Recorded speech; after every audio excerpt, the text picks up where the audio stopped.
Hello everyone, how is everyone this evening? So today I'll be talking about my translation project, which I undertook solo.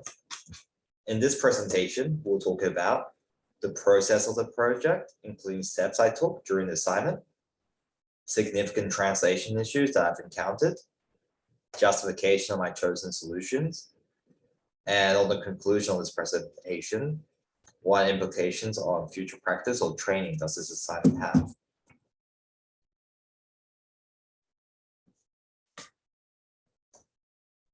So when I started this assignment, I started thinking about this quote from Hans Vermeer.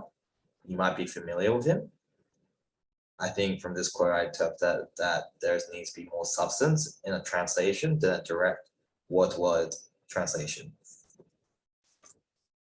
So the original source text is an academic essay covering trends on Australian and Japanese trade relations in the last 6 decades.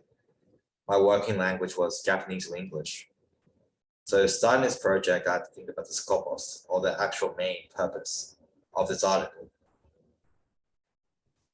The purpose of this task is that it was a documentation of the history of trade relationships between Japan and Australia. So I had to somehow carry this information into my translated text.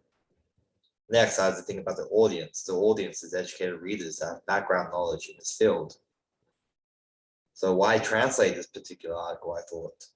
Well, it does give a Japanese perspective on Australian-Japanese trade relationships, which could be practical for English-speaking academics studying this particular academic field.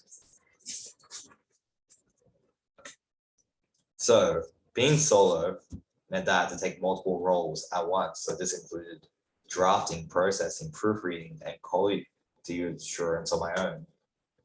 So luckily I was able to make use of my established term bases and translation memory in my previous work. So that was very helpful. So then before undertaking the initial purpose, so I'd also think about what sort of academic style I would use. The original article uses formal Japanese academic writing. So how do I translate that to English, which I'll explain later on. So I'm going to be talking about my first translation challenge that I encountered. So as you can see here, you can see Gulliver over there, the Johnson Swift work. So the article sort of describes Japan as being a Gulliver style customer. So Gulliver kata, customer, which roughly translates to Gulliver type customer, which sounds a bit odd, right? For English speakers, I'm sure everyone thinks that sounds odd. I think this is just in a case of different cultural contexts, since despite it being based on English literature, it's not familiar for English speakers. In Japan, you can use Gulliver colloquially to try and describe something that's large in size. So I had to think about this and come up with an equivalent expression that's more familiar to English speakers. So what would be the best solution here? I thought about it, and I believe that it was dynamic equivalence. So dynamic equivalence, in a sense, is a sense-for-sense translation.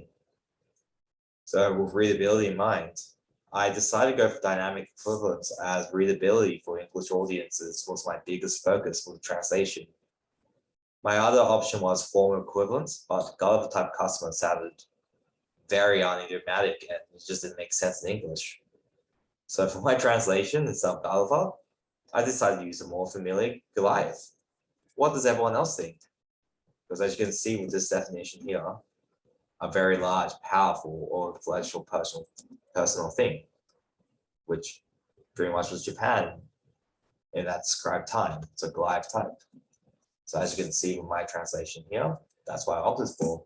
What does everyone else think about this? Another problem I had was the punctuation and grammar.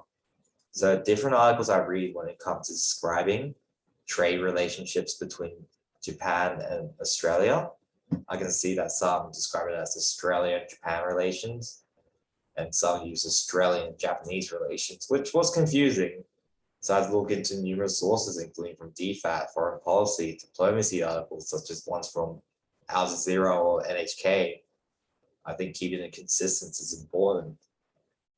So I can see that majority of articles described as Japan-Australian relations. So I decided to use that in my project to make it as consistent as possible. So as we're concluding this particular presentation, I just want to let you know why I chose this. It was basically because of my own personal interests, as I want to work in the government or foreign services in the future. So I think it was beneficial for me to get used to this style of academic writing in both my chosen languages and build an expertise on it.